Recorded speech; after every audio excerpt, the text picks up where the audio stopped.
ঈদ মোবারক। আসসালামু আলাইকুম। কেমন আছেন সবাই? আশা করছি ভালো আছেন। Welcome to my channel Shashi's basket. এটা ঈদের দিনের দুপুর থেকে করা ভিডিও, কারণ আপনারা তো সকালের ভিডিওটা দেখেছেন নাকি? না দেখলে দেখে নেবেন। তো দুপুরেই তো খাওয়া দাওয়া করছি। খিচুড়ি ছাড়া আমাদের ঈদ হয় না, সে যাই হোক না কেন। তো খিচুড়ি খেয়ে নিলাম, তারপরে হচ্ছে একটু নবাবী সেমাই যেটা আমি রান্না করেছিলাম সেটাই খেলাম। আর একটা সেমাইও আমি এখন পর্যন্ত দুপুর হয়ে গেছে খাইনি, এটাই প্রথম খাইলাম। আর আব্বু যে বলেছিলাম যে আব্বু গ্রামের বাড়িতে গেছে, আমার নানা বাড়ি দাদা বাড়ি তো একই জায়গা। তো আমি গতবার যখন মামা বাড়ি গিয়েছিলাম তো বলেছিলাম যে দেশি পেয়ারা আমি কত বছর খাই না, আমার খুব পছন্দ। তো মামি ঠিক ওই পেয়ারা পেড়ে আমার জন্য দিয়ে দিয়েছে, সাথে আতা ফল দিয়ে দিয়েছে। পরে একটু রেস্ট নিলাম, বিকালে একটু রেডি হয়ে ছাদে গেলাম। রেডি হয়ে বলতে ড্রেস চেঞ্জ করে ছাদে গেলাম যে ফ্যামিলি একটা ছবি তুলবো। মানে ড্রেস চেঞ্জ করার মতন অবস্থায় নেই, যেটা সত্যি কথা। আমি যেগুলো আমার নর্মাল ড্রেস আছে একটু পরে আরাম, সেগুলো পরেছি। ভারী কাজের জামা আমি পরি নেই, মানে এত গরম পড়ছে। পরে ছাদে গিয়েছিলাম, দেখলেন পেয়ারা পারলো, আমার মা পারলো। এটা হচ্ছে আমাদের গাছের প্রথম পেয়ারা এসেছে, মাশাল্লাহ মজাই ছিল। পেয়ারাটা নিজেদের গাছে, একদম পিচ্ছি একটা গাছ, মানে ছাদে যে গাছটা। পরে বেরোতে চাইছিলাম বিকালে, এত গরম, ভাবলাম সন্ধ্যার পর বের হবো। আমি একদম ঝুটি করে নিয়েছি, মানে এত গরম আমি বোঝাইতে পারবো না কি পরিমাণ গরম। মানে সন্ধ্যার পর মাগরিবের নামাজ পড়ে আমরা ভাবলাম একটু হাঁটাহাঁটি করে আসি। আমার কারো বাসায় যাইতে ইচ্ছা করতেছিল না।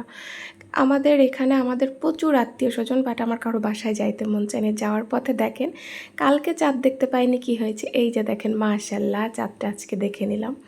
পরে যে আমাদের এই দিক দিয়ে একটু হাঁটাহাঁটি করছিলাম, সন্ধ্যাবেলা কোথায় যাবো, আসলে এই দিক দিয়ে একটু হেঁটে আমরা ভাবছিলাম কোথাও একটা বসে একটু ঠান্ডা কিছু খাবো, মানে এত গরম। কিন্তু কি যে ভাগ্যে আছে কি আর বলবো, কোথাও জায়গা পাইনি বসার।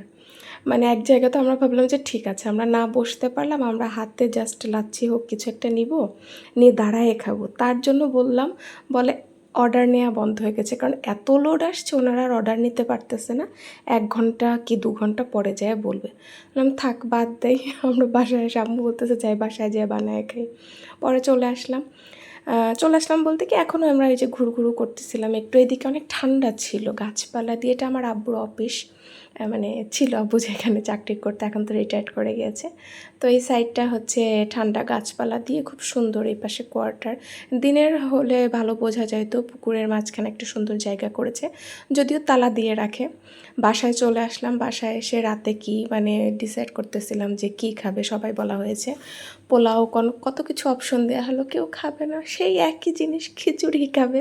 তো আমি বললাম যে আচ্ছা ঠিক আছে একটু অন্যভাবে করি, পোলাওয়ের চাল দিয়ে করি আর একটু অন্যরকম। তো সবাইকে জিজ্ঞেস করলাম, আচ্ছা ঠিক আছে, মানে পোলাও খাবে না বাট ওরকমই।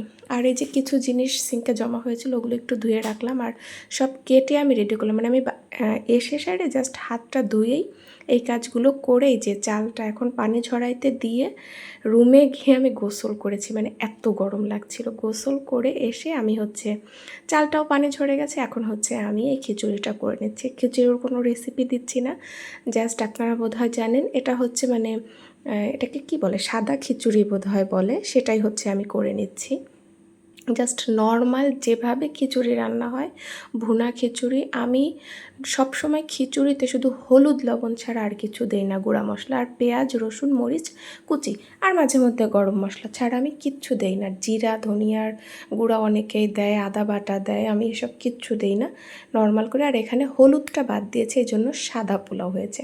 আর লাস্টে হচ্ছে নামানোর আগে আমি একটু ঘি দিয়েছি। এই তো ঝরঝরা একদম মজাদার পোলাও হয়ে গেছে। এটা না একটু লাইট পোলাও, মানে আমার কাছে যা মনে হয়, খেতে কিন্তু ভালোই লাগে। কেউ না খেয়ে থাকলে খেয়ে দেবে। তো এই তো আমার ঈদের দিন সকাল থেকে রাত পর্যন্ত দেখলেন, কেমন লাগলো জানাবেন। আল্লাহ হাফেজ।